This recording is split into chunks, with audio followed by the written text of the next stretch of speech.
America ने दुनिया की खाट खड़ी कर दी है, शामिल अपनी। आप आज मेरी प्रेडिक्शन ले लीजिए, प्राइस ऑफ ऑयल $200 प्रति बैरल पार कर जाएगी। आप खाट खड़ी कर देंगे सारे फार्मर्स की, एशिया में, यूरोप में, अमेरिका में। रक्षा विशेषज्ञ जीडी बख्शी ने ईरान के साथ इजराइल और अमेरिका के युद्ध के कारण उपजे हालात के लिए अमेरिकी राष्ट्रपति डोनाल्ड ट्रंप के फैसलों को जिम्मेदार ठहराया है। उन्होंने कहा कि ईरान के साथ युद्ध के कारण दुनिया भर में कच्चे तेल और गैस की सप्लाई बाधित हो रही है और चिंता वाली बात यह है कि ये जंग इतनी जल्दी शांत होती नहीं दिख रही। अमेरिका ने दुनिया की खाट खड़ी कर दी है, शामिल अपनी। हूड़मती में ये हमला शुरू किया, स्ट्रैटेजी नहीं थी, ये भी क्लियर नहीं था कि किस लिए हमला कर रहे हैं। और फिर you have gotten stuck in an endless protracted war. ठीक है, अब जो है दुनिया की इकोनॉमिक तबाही हो रही है, क्योंकि ईरान ने जैसे कहा था जाके स्ट्रेट ऑफ हॉर्मुज को ब्लॉक कर दिया। उससे दुनिया का इकोनॉमिक सत्यानाश शुरू हो रहा है। प्राइस ऑफ ऑयल $130 के ऊपर चली गई है, 150 तक जाएगी जिस दिन ये ट्रूप्स ऑन ग्राउंड डालेंगे। आप आज मेरी प्रेडिक्शन ले लीजिए, प्राइस ऑफ ऑयल $200 प्रति बैरल पार कर जाएगी। 50% भारत का तेल, 60% गैस वहां से आती है, 30% आपका यूरिया, उससे ज्यादा यूरिया फर्टिलाइजर वहां से आता है। अभी फसलें बोने का सीजन है। आप खाट खड़ी कर देंगे सारे फार्मर्स की, एशिया में, यूरोप में, अमेरिका में। वो जो सोयाबीन फार्मर इस वक्त क्रॉप डालने जा रहे हैं, 42% उनके फर्टिलाइजर के रेट बढ़ गए। पेट्रोल का दाम वहां पे जो भी $2-3 प्रति गैलन था लड़ाई के पहले, वो अभी $5 के पास पहुंच गया है और ये $6-7-8 के ऊपर जा सकता है। जो नॉन एप्स्टीन वर्किंग क्लास है अमेरिका में, उसके पेट पे अच्छी खासी लात लगेगी साहब। और मिड टर्म इलेक्शन है, फिर वो भी आपको बता देंगे साहब कि इसका होता अंजाम क्या होगा पॉलिटिकल। ठीक है, प्रॉब्लम यह है कि आप लड़ने का शौक फरमाते हैं। डोनाल्ड ट्रंप साहब प्रेसिडेंट बनने के बाद 7-8 कंट्री पे हमला कर चुके हैं। ठीक है साहब, वेनेजुएला को एक दिन में खत्म कर दिया तो शेर 7वें आसमान पे पहुंच गया, ईरान पे चढ़ गए। सोचा था 2 या 3 दिन में खत्म होगा, 21वां दिन चल रहा है साहब, 22वां दिन। ठीक है, और खत्म होने का नाम क्या, और इंटेंसिफाई होता जा रहा है। और जब भी डोनाल्ड ट्रंप साहब पीस टॉक की बात करते हैं, वो हमला करते हैं। अब वो जो मरीन जो अपने हैं, 2500 मरीन जापान से ले आए हैं, 2500 मरीन अमेरिका से भेज रहे हैं, और वो कह रहे हैं कि हम नहीं डरते ग्राउंड वॉर से। तो आपने ग्राउंड वॉर लड़ी थी इराक, 8 साल पिट के वापस आ गए। आपने वियतनाम में लड़ी थी, 14 साल पिट के वापस आ गए। अफगानिस्तान में लड़े से 20 साल पिट के वापस आ गए।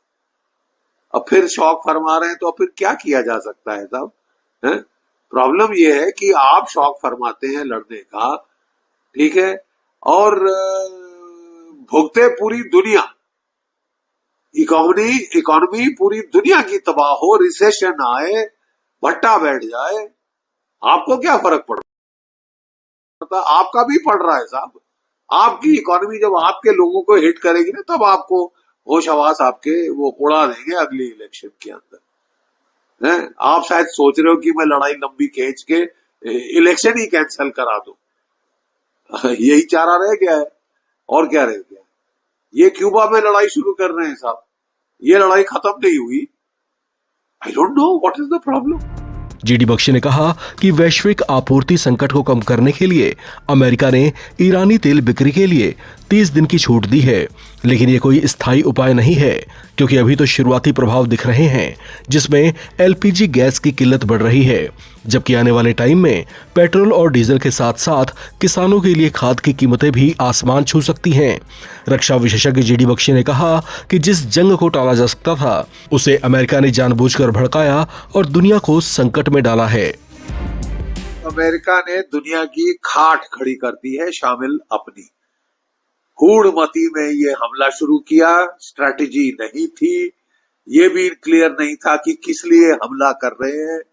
और फिर you have gotten stuck in an endless protracted war. ठीक है, अब जो है दुनिया की इकोनॉमिक तबाही हो रही है, क्योंकि ईरान ने जैसे कहा था, जाके स्ट्रेट ऑफ हॉर्मुज को ब्लॉक कर दिया। उससे दुनिया का इकोनॉमिक सत्यानाश शुरू हो रहा है। प्राइस ऑफ ऑयल $130 के ऊपर चली गई है, 150 तक जाएगी जिस दिन ये ट्रूप्स ऑन ग्राउंड डालेंगे। आप आज मेरी प्रेडिक्शन ले लीजिए, प्राइस ऑफ ऑयल $200 प्रति बैरल पार कर जाएगी। 50% भारत का तेल, 60% गैस वहां से आती है, 30% आपका यूरिया, उससे ज्यादा यूरिया फर्टिलाइजर वहां से आता है। अभी फसलें बोने का सीजन है, आप खाट खड़ी कर देंगे सारे फार्मर्स की, एशिया में, यूरोप में, अमेरिका में। वो जो सोयाबीन फार्मर इस वक्त क्रॉप डालने जा रहे हैं, 42% उनके फर्टिलाइजर के रेट बढ़ गए। पेट्रोल का दाम वहां पे जो भी $2-3 प्रति गैलन था लड़ाई के पहले, वो अभी $5 के पास पहुंच गया है और ये $6-7-8 के ऊपर जा सकता है। जो नॉन एब्स्टीन वर्किंग क्लास है अमेरिका में, उसके पेट पे अच्छी खासी लात लगेगी साहब। और मिड टर्म इलेक्शन है, फिर वो भी आपको बता देंगे साहब कि इसका होता अंजाम क्या होगा पॉलिटिकल। ठीक है, प्रॉब्लम यह है कि आप लड़ने का शौक फरमाते हैं। डोनाल्ड ट्रंप साहब प्रेसिडेंट बनने के बाद 7-8 कंट्री पे हमला कर चुके हैं। ठीक है साहब, वेनेजुएला को एक दिन में खत्म कर दिया तो फिर 7वें आसमान पे पहुंच गया, ईरान पे चढ़ गए। सोचा था 2 या 3 दिन में खत्म होगा, 21वां दिन चल रहा है साहब, 22वां दिन। ठीक है, और खत्म होने का नाम क्या, और इंटेंसिफाई होता जा रहा है। और जब भी डोनाल्ड ट्रंप साहब पीस टॉक की बात करते हैं, वो हमला करते हैं। अब वो जो मरीन जो अपने हैं, 2,500 मरीन जापान से ले आए हैं, 2,500 मरीन अमेरिका से भेज रहे हैं, और वो कह रहे हैं कि हम नहीं डरते ग्राउंड वॉर से।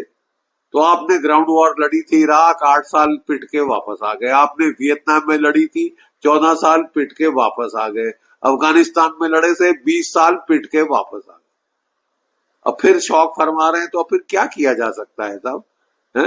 प्रॉब्लम यह है कि आप शौक फरमाते हैं लड़ने का, ठीक है, और भुगते पूरी दुनिया। इकोनॉमी पूरी दुनिया की तबाह हो, रिसेशन आए, भट्टा बैठ जाए, आपको क्या फर्क पड़ता? आपका भी पड़ रहा है साहब। आपकी इकोनॉमी जब आपके लोगों को हिट करेगी ना, तब आपको होश हवास आपके वो उड़ा देंगे अगली इलेक्शन के अंदर। आप शायद सोच रहे हो कि मैं लड़ाई लंबी खींच के इलेक्शन ही कैंसिल करा दूं। यही चारा रह गया है, और क्या रह गया? ये क्यूबा में लड़ाई शुरू कर रहे हैं साहब, ये लड़ाई खत्म नहीं हुई। I don't no.